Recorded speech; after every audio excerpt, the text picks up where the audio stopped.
দাম অর্থ প্রাইস। তাহলে দেখুন, দাম বেশি, দ্য প্রাইস ইজ হাই। তবুও আমাদেরকে ইহা কিনতে হবে। তাহলে তবুও it we have to buy it. যখন দোকানে গিয়ে আমরা বলি এর দাম কত, সেখানে কিন্তু প্রাইস হবে না, সেখানে কি হবে? কস্ট। কিরকম? How much does it cost. আবার যখন আমরা বলবো এগুলোর দাম কত, এগুলোর দিস, তখন কি হবে? হাউ মাচ আর দিস। তখন আর কস্ট অথবা প্রাইস কোনোই উল্লেখ করার প্রয়োজন হয় না। 1 কেজি আলুর দাম কত?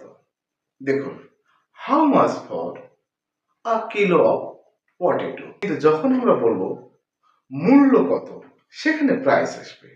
How much is the price. যদি বলি যে এই পণ্যের মূল্য কত, তখন কি হবে? How much is the price of this product. অনেক সময় আমরা দোকানদারকে বলি যে আমাকে কত টাকা দিতে হবে, how much do I need to pay.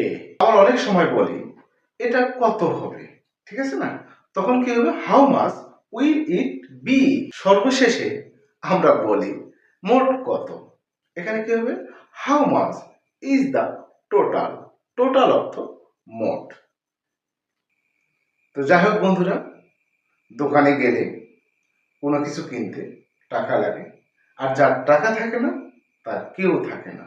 একটা সুন্দর প্রভাব, এর ইংরেজিও আমরা জেনে যাই। Okay, a light purse is a heavy curse. Okay, আবার দেখুন, a light purse is a heavy curse. এরকম সমসাময়িক বাংলার ইংরেজি জানতে হলে আমার পেজে অবশ্যই লাইক করবেন, আমার সঙ্গে থাকুন এবং এরকম সুন্দর সুন্দর সমসাময়িক বাংলার ইংরেজি জানুন। ওকে, বাই বন্ধুরা।